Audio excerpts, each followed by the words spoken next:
In Pine Hills, in the interest of protecting the public, we hold juvenile offenders accountable for their actions by providing a humane, supervised, structured environment where youth are afforded the opportunity of habilitation. There's been a large emphasis on public safety, accountability, which is good, but there's a balance, I think, which people really forget, especially with juveniles, youth, is that public safety forefront is treatment. I mean, they're going to get out. Pretty much the whole time I was in Pine Hills, I was pretty much in lockup. I didn't get no treatment or anything up there that I was supposed to have had. I didn't get the help that I should have been getting. It's been a total nightmare, the whole thing. And it's not just my son, but it's other people's children. If you're Indian or Mexican, you ain't got no, you're not gonna get the groups that you need up there. You're not gonna get the schooling you need up there. You're not gonna get none of that up there. I just want this all over. I just want my boys home, and I just want people to know how that place is down there, you know. I think the philosophy behind juvenile corrections is one large attempt to divert them from the adult correction system. Detention serves a great purpose in that it keeps the community safe. It's really hard. I've been here 3.5 years, and I visit the kids in their cells every day, and it's hard to see kids locked up. Not every kid that comes in here is a bad kid. They made some bad choices, gotten with some bad crowds, may not have had the supervision or direction from family life that they should have. Curfew violation, obstructing officer, felony criminal mischief, burglary, theft, truancy, criminal contempt of court. We see a lot of kids that have runaway in their history, or possession of alcohol if they're out drinking, or truancy from school. That's a huge red flag that we see in kids' histories. Supposedly, every kid that comes into our system has been through all these programs. It's basically the last ditch effort.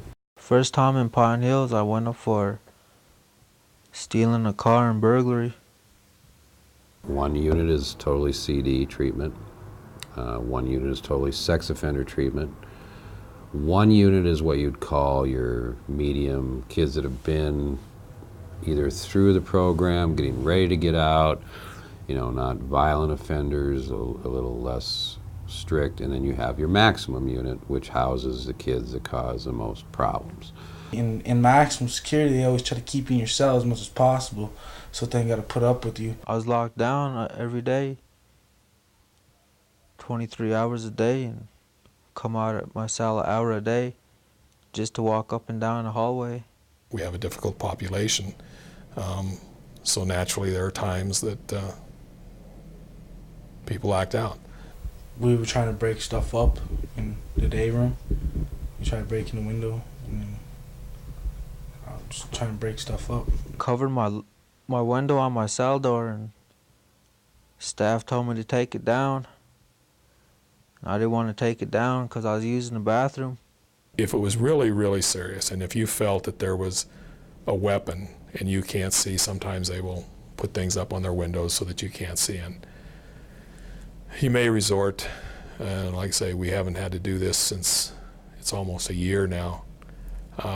You can use OC, pepper spray. Don't like using it. I was pepper spraying Pine Hills anywhere from between 15 to 20 times or more. I can't even describe the pain. It just takes away your breath, and it burns. And I don't know. You panic, then you panic, you're gonna feel like you're gonna die or something. It's not something that is going to harm you for life. What's it going to do right now is it's going to incapacitate you to the point that you just want this stuff off you. Now, it can take you anywhere from 10 minutes to 45 minutes to an hour to completely get it off your body, off and out of your system so you can relax again. They're supposed to take you to a shower with cold water, and they're supposed to give you baby shampoo and wash it off.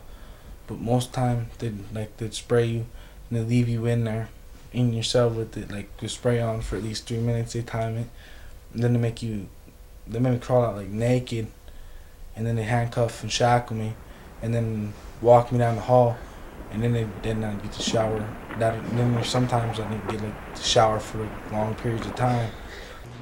An officer, when they spray them, once we've sprayed them, we stop that action, and we know we're safe and they're safe.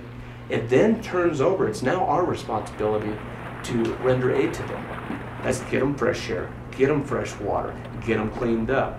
Yeah, I mean, that's the only tool there is at Pine Hills other than physical hands-on, talking or whatever. Again, there aren't batons, there aren't guns, none of that exists at Pine Hills. It's pretty much started spraying us. We weren't being aggressive towards them. We were trying to talk, and they started just spraying us.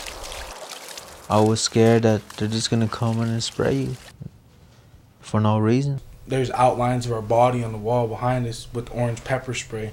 Where we would like take the paint off the wall, and like all our bodies were like painted orange. They use excessive force when it's not needed. It makes more people want to use weapons or something against staff or whatever because they're getting pepper sprayed. So it's going to make them want to feel that they have to have a weapon to defend themselves against staff. Why should you have to be defending yourself when you're in a facility? You should be able to know that you're going to be safe there. If you don't have people that are trying to work with these kids, then you've just taken a problem and you just kind of bottled it up. And you can increase your security risks, your security hazards. By security, I mean the safety to both the kids and the staff that work with them. Pepper spray was never used as a punishment, was never used as a discrimination factor. I mean, there's been documentation over and over and over again. It's not to say that those policies aren't reviewed and revised and it's a last resort. I don't really know if Pine Hill should get rid of pepper spray or any of these. I just know that, they're not using it the way that, controlled or anything. I think that people, if they have a question, I think they should respond. If it was my kid at Pine Hills that was getting sprayed, I would go directly to the source. I would request copies of the documents leading up to his behavior. I'd request talking with the staff, about the behavior. I'd take a responsible approach. I've had a bad experience with Pine Hills. I haven't been able to get any truthful answers out of anybody when I call to find out about something. They never called me, they never informed me, they never let me know. When I called down there to ask how Chris was, they said he was in lockup and in trouble, and that's all they would tell me. They said it was none of my concern, that he is now under their control, and therefore I no longer had any ability to know what was going on or what they were doing with my child.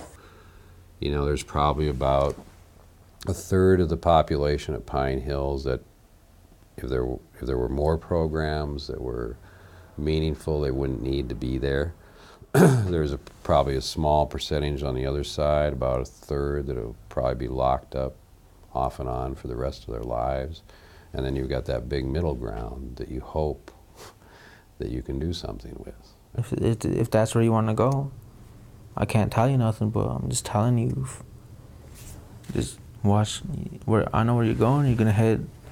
You're gonna be probably end up in and out of jail all your teens, and probably most graduate from a boys' prison to a men's prison.